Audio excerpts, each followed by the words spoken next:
Hi, my name is M.W.Burnette. I am a home studio music producer, songwriter, and recording artist, and this is my video diary.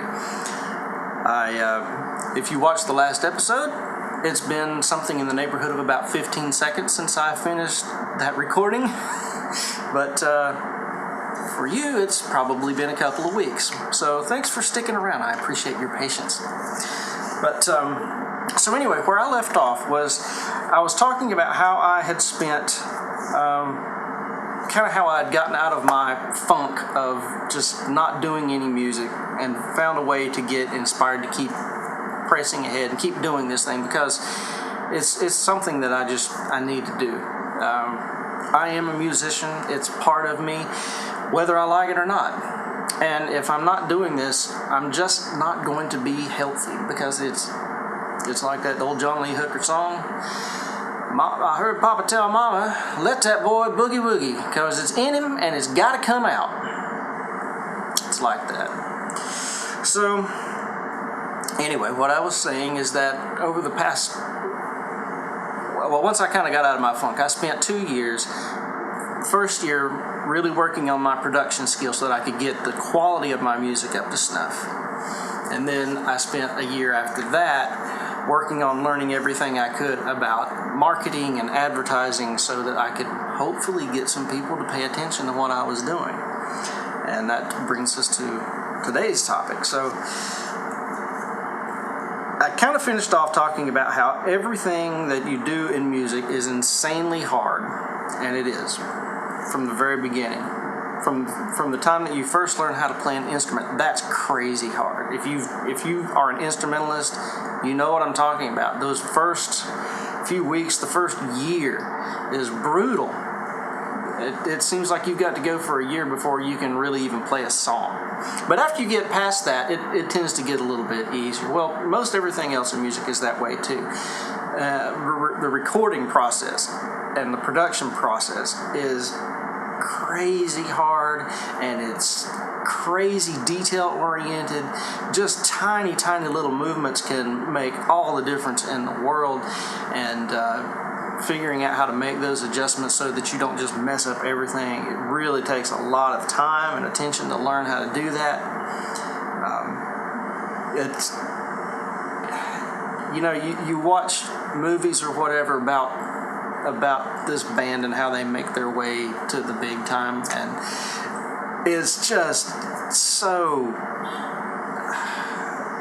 absurd how they just gloss over that part at the beginning so that they can get to the part where they're famous and they all have affairs and get addicted to drugs and wreck their cars and burn their houses down. But that part at the beginning that they just gloss over is the hardest part, I think. I don't know. I've not gotten any farther than that yet, so I couldn't say. But I suspect it's the hardest part.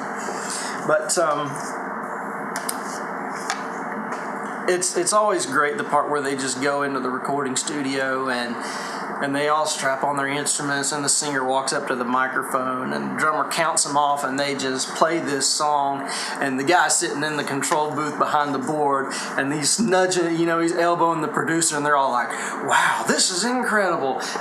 And they're cutting the record right there and they send it to the radio station, and then 2 days later it's on the Billboard charts. Nope.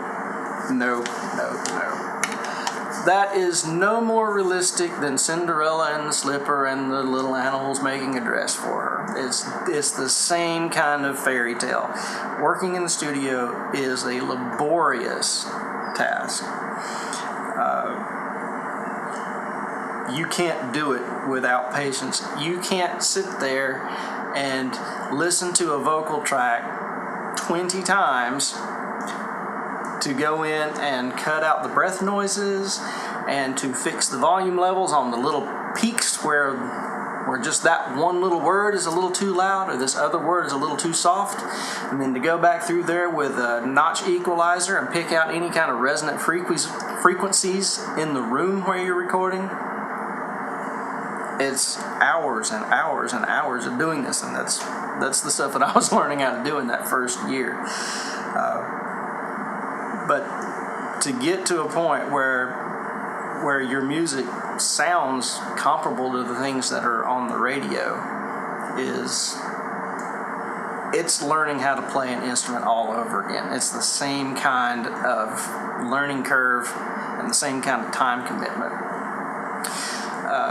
But anyway, having crossed that one, that brings you to the next learning curve, which is trying to get anybody to listen to it. And if you thought that learning to play an instrument, learning to record an instrument was difficult, just try to get somebody to listen to it when you're done. Because there's so much lousy music out there, and even good music that people just simply don't like. So to try to convince anybody to listen to anything that you've done, you might as well try to convince them to let you do open heart surgery on them. I'm honestly not sure which one would be more difficult to achieve. But people are, one is the market is incredibly oversaturated, as you well know. There is so much music out there that you can't possibly listen to even a fraction of it. I think I've been told that it's something like 40,000 songs are uploaded to Spotify every day, something like that. I don't know, I might be making that up, but it's not that far off if I am making it up. But yeah, so with all of that out there, convincing anybody to listen to anything that you're doing, yeah, it's next to impossible. But that's the boat that I've found myself in. So having realized that, having kind of come to that conclusion, there are a couple of things that I've realized about myself. And one is that I need to do this because it's in me and it's got to come out. Number two, that I believe that what I'm doing has value for other people. And music, the point of music is to share it. And the third thing is, there's no way to guarantee success, but you can guarantee failure. And so, whatever happens with this may not ever go any further than it's gone right now. I hope that's not the case. But the only way to make it go forward is to take the steps that are necessary to make it go forward. That might not work, but that's the only way that it will work. So, that's what I have to do. And so, like I said, to figure out how to do that, I started studying. I read books, I did online courses and watched webinars and subscribed to mailing lists and learned everything that I could about marketing and advertising. And that kind of brings me to why I'm doing this. Why I'm doing this video diary here is because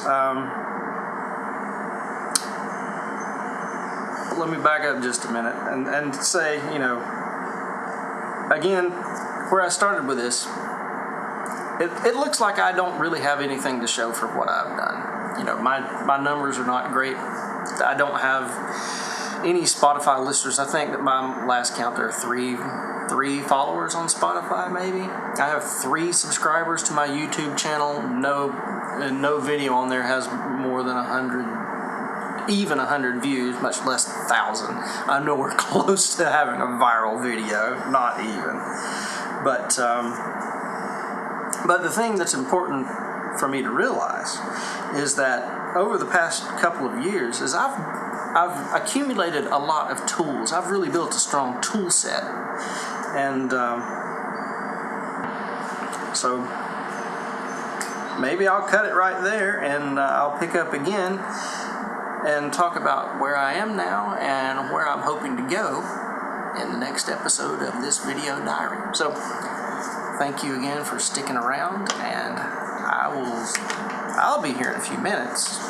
Well, I'll see you in a few minutes, but it's like a time machine. I'm jumping ahead into the future a couple of weeks, but it'll only be a few minutes for me.